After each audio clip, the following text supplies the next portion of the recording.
Alors, dans cette vidéo, on va parler de la forme factorisée. Plus précisément, on va déterminer la forme factorisée d'une fonction polynôme de degré 2 en connaissant une de ces deux racines et en utilisant la relation qu'on a sur la somme et le produit des racines.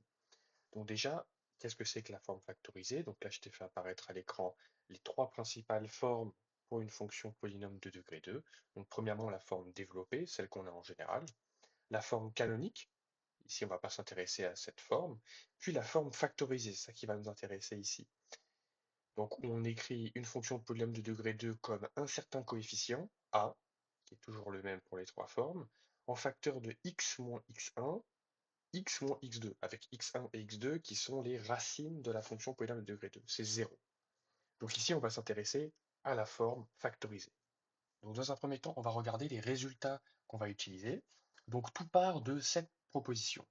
Tout part du résultat sur le discriminant. Donc, lorsqu'on a un polynôme de degré 2, écrit sous forme développée, pour connaître le nombre de racines de cette fonction polynôme de degré 2, on calcule ce qu'on appelle le discriminant. Donc, on a une formule pour ça, b carré moins 4ac, et on étudie son signe. Si le discriminant est strictement positif, la fonction f admet deux racines distinctes avec ces deux formules, x1 et x2. Si le discriminant est nul, il y a une unique racine, et si le discriminant est strictement négatif, la fonction n'admet pas de racine réelle. Donc nous, on va se concentrer uniquement dans le cas où le discriminant est strictement positif. Ok.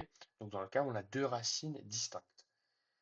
Donc voilà les formules pour x1 et x2. Maintenant, on va s'intéresser à la somme de nos deux racines et au produit de nos deux racines. Donc premièrement, la somme, x1 plus x2. Donc on remplace x1 et x2 par les formules. Ok. On a deux fractions qui ont le même dénominateur, donc on peut ajouter les deux numérateurs. On voit que moins racine de delta et plus racine de delta, ça se simplifie. Il ne reste plus que moins b, ça me fait moins 2b sur 2a. On peut simplifier par 2 et on obtient moins b sur a. Donc voilà le premier résultat, c'est que la somme de mes deux racines vaut moins b sur a. Bien, maintenant on va regarder le produit. Pareil, on remplace x1 par sa formule et x2 par sa formule. Ici, les calculs sont un peu plus laborieux, donc on va s'épargner cette étape, c'est pas ça qui nous intéresse. Et à la fin, on obtient c sur a. Donc voilà les deux formules, les deux résultats sur lesquels on va s'appuyer. Quand on parle de la somme des deux racines, c'est de ça dont on parle. x1 plus x2 est égal à moins b sur a. La somme des deux racines est égale à moins b sur a. Et lorsqu'on parle du produit des racines, on parle de ce résultat. Donc x1 fois x2 est égal à c sur a. C'est ces deux résultats qu'on va utiliser ici. Donc maintenant, voici l'exercice. Donc l'énoncé, on a une fonction polynôme du second degré qu'on note f, qui admet 2 comme racine, et le produit des racines vaut moins 1.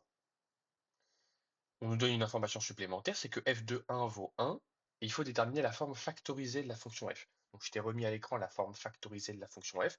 C'est sur cette forme qu'on doit atterrir, la somme et le produit des racines, les deux relations qu'on vient de dresser. Donc on y va, on sait que 2 est une racine, donc on va pouvoir dire que x1 est égal à 2, et on sait que le produit des racines est égal à moins 1. Donc il va falloir utiliser l'une des deux relations, et on nous dit que le produit des racines vaut moins 1. Donc si on nous parle du produit des racines, c'est la relation sur le produit des racines qu'il va falloir utiliser. Premièrement, il faut déterminer l'autre racine. On sait déjà que x1 va être égal à 2. Il faut trouver x2 maintenant, l'autre racine. Donc on cherche l'autre racine, on utilise la relation sur le produit des racines. x1 fois x2 est égal à, ici on me dit que c'est égal à moins 1. On sait de plus que 2 est une racine, donc on remplace x1 par 2. Et maintenant on résout cette équation pour trouver x2. Donc on divise par 2 et on obtient x2 qui est égal à moins 0,5. Donc c'est bon, on va pouvoir écrire cette forme factorisée en remplaçant x1 par 2 et x2 par moins 0,5. C'est ce que j'ai fait ici. x1 remplacé par 2 et x2 par moins 0,5. Ici, ce moins 0,5, on peut le remplacer par plus 0,5. Voilà. Et maintenant, on y est presque. On a presque notre forme factorisée. Reste à trouver a ici. Donc notre deuxième étape, c'est de déterminer a. Ici, comment est-ce qu'on va y parvenir? Si tu regardes bien dans l'énoncé, il y a une information qu'on n'a pas encore utilisée. On n'a pas encore utilisé le fait que f de 1 est égal à 1. Donc là maintenant on va l'utiliser. F de 1 est égal à 1. Qu'est-ce que c'est que f de 1? Ici j'ai l'expression de f de x. Donc si je veux f de 1, je remplace x par 1. C'est ce que j'ai fait ici. A facteur de 1 moins 2 fois 1 plus 0,5. Donc ça me donne dans cette première parenthèse -1 et là-bas 1,5. Et maintenant, je résout l'équation avec mon inconnu étant a. Donc je divise par -1 et je divise par 1,5. Et à la fin, on obtient a qui est égal à -2/3. Et donc maintenant, on a gagné. On a trouvé la valeur de l'autre racine dans un premier temps, grâce à la relation sur le produit des racines. Et ensuite, on a déterminé a grâce à une image. On savait que l'image de 1 était égale à 1. Donc maintenant, à toi de jouer, je te laisse mettre sur pause et résoudre cet exercice avant de regarder la correction. On se donne ici une fonction f de x qui est égale à x carré moins 3x moins 4. Donc cette fois-ci, on a la forme développée de notre fonction et on sait qu'elle admet deux racines distinctes. Donc on est bien dans le cas où le discriminant delta est strictement positif. Donc dans le cas, on va pouvoir utiliser ces deux formules. Et on sait que -1 est une des deux racines. Tout à l'heure, c'était 2 qui était une racine. Là, ici, on sait que -1 est une des deux racines. Très bien.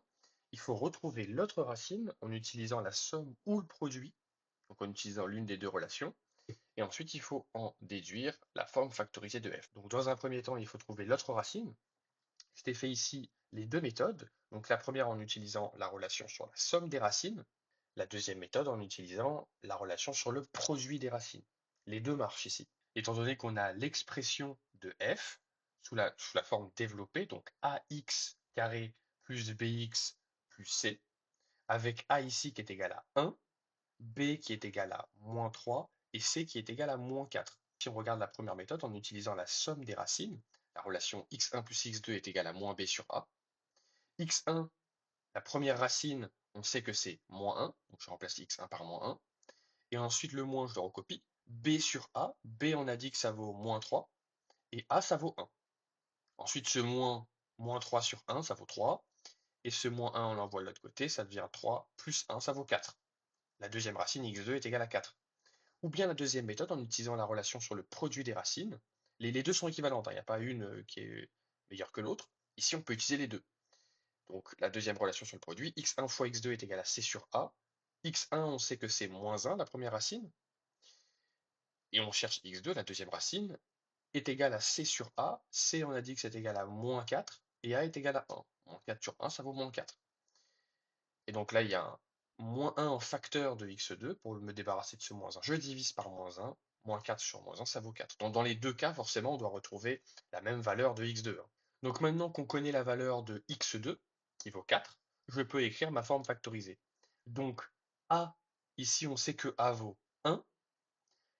x1, la première racine, on sait qu'elle vaut -1.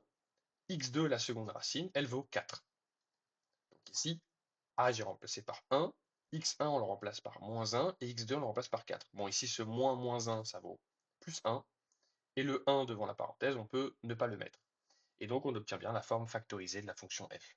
Un point sur lequel il faut faire très attention, c'est que pas toutes les fonctions polynômes de degré 2 admettent une forme factorisée. Je te remets ici le résultat qui figure dans ton cours.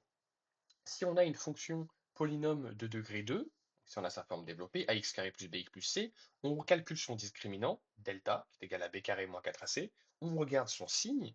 Si le discriminant delta est strictement positif, alors on l'avait vu plus tôt, la fonction admet deux racines distinctes, x1 et x2. Elle admet une forme factorisée qui est celle-ci, celle qu'on a utilisée depuis le début de cette vidéo, a facteur de x moins x1, facteur de x moins x2. Lorsque le discriminant est nul, alors elle n'a pas deux racines distinctes, elle n'en a qu'une, une racine. On dit une racine double. x0, une racine double. Et elle admet une forme factorisée qui est a facteur de x moins x0 au carré. Donc lorsque le discriminant est strictement positif et lorsque le discriminant est nul, f admet une forme factorisée. Par contre, lorsque le discriminant est strictement négatif, on ne peut pas écrire f de x sous forme factorisée. Ici, quand je te parle des fonctions polynômes de degré 2 qui n'admettent pas de forme factorisée, il s'agit des fonctions polynômes de degré 2 qui ont un discriminant strictement négatif. Donc voilà, c'était tout pour cette vidéo. Bon courage dans tes révisions et à bientôt.